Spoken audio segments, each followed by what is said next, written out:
ಎಲ್ಲರಿಗೂ ನಮಸ್ಕಾರ. ಮೊದಲನೇದಾಗಿ ನನ್ನ ತಂದೆ ತಾಯಿಗೆ, ತಾತಂಗೆ ಹಾಗೂ ನನ್ನ ಕುಮಾರನಿಗೆ ಮತ್ತು ನಾಡಿನ ಜನತೆಗೆ ಹಾಗೂ ಎಲ್ಲ ನನ್ನ ಕಾರ್ಯಕರ್ತರಿಗೆ ಕ್ಷಮಾಪಣೆ ಕೇಳ್ತಾ, ನಾನು ಫಾರಿನಲ್ಲಿ ಎಲ್ಲಿದ್ದೀನಿ ಅಂತ ಸರಿಯಾಗಿ ಮಾಹಿತಿ ಕೊಡದೇ ಇರೋದಕ್ಕೆ ಇವತ್ತು ಮಾಹಿತಿ ಕೊಡೋದಕ್ಕೆ ಬಂದಿದ್ದೀನಿ. ಏನು 26ನೇ ತಾರೀಕು ಚುನಾವಣೆ ನಡೀತು. 26ನೇ ತಾರೀಕು ಚುನಾವಣೆ ನಡೆದಂಥ ಸಂದರ್ಭದಲ್ಲಿ ಅವತ್ತು ನನ್ನ ಮೇಲೆ ಯಾವುದೇ ರೀತಿ ಒಂದು ಪ್ರಕರಣ ಆಗಲಿ, ಯಾವುದೇ ಒಂದು ಕೇಸ್ ಆಗಲಿ ಏನೂ ಇರಲಿಲ್ಲ. SITನೂ ಕೂಡ ರಚನೆ ಆಗಿರಲಿಲ್ಲ. ಈ 26ನೇ ತಾರೀಕು ನಾನು ಫಾರಿನ್ಗೆ ಹೋಗೋದು ಕೂಡ ಇದು ಮುಂಚೆನೇ ಪ್ರೀ ಪ್ಲಾನ್ ಆಗಿತ್ತು.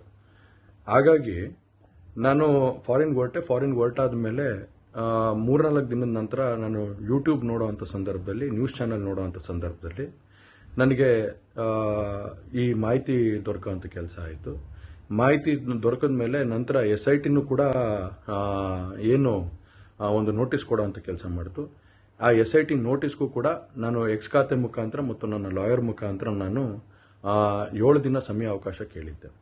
7 ದಿನ ಸಮಯ ಅವಕಾಶ ಕೇಳಿದ ಮೇಲೆ ಕೂಡ ಅದು ಮಾರನೇ ದಿನನೇ ಏನು ಕಾಂಗ್ರೆಸ್ಸಿನ ಹಿರಿಯ ನಾಯಕರಾದಂಥ ರಾಹುಲ್ ಗಾಂಧಿಯವರು ಮತ್ತು ಹಾಗೂ ಎಲ್ಲ ಹಿರಿಯ ನಾಯಕರುಗಳು ಏನು ಓಪನ್ ವೇದಿಕೆಗಳಲ್ಲಿ ಈ ಒಂದು ವಿಚಾರಗಳನ್ನ ಪ್ರಚಾರ ಮಾಡೋದಕ್ಕೆ ಪ್ರಾರಂಭ ಮಾಡಿದ್ರು, ಚರ್ಚೆ ಮಾಡೋದಕ್ಕೆ ಪ್ರಾರಂಭ ಮಾಡಿದ್ರು, ಒಂದು ರಾಜಕೀಯದ ಪಿತೂರಿ ಮಾಡೋವಂಥ ಕೆಲಸನ ಮಾಡಿದ್ರು. ಇದೆಲ್ಲ ನೋಡಿದಂಥ ಸಂದರ್ಭದಲ್ಲಿ ನಾನು ಡಿಪ್ರೆಷನ್ಗೆ ಹೋಗುವಂಥ ಕೆಲಸ ಆಯಿತು, ಐಸೋಲೇಷನ್ಗೆ ಹೋಗುವಂಥ ಕೆಲಸ ಮಾಡಿಕೊಂಡೆ.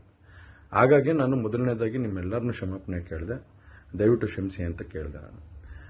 ಅದಾದ ನಂತರ ಹಾಸನಲ್ಲೂ ಕೂಡ ಕೆಲವು ಶಕ್ತಿಗಳು ಎಲ್ಲ ಒಟ್ಟಿಗೆ ಸೇರಿಕೊಂಡು ಇವತ್ತು ನನ್ನ ಮೇಲೆ ರಾಜಕೀಯದ ಒಂದು ಪಿತೂರಿ ಮಾಡೋವಂಥ ಕೆಲಸ ಮಾಡೋವಂಥದ್ದು ಇರ್ಬೋದು.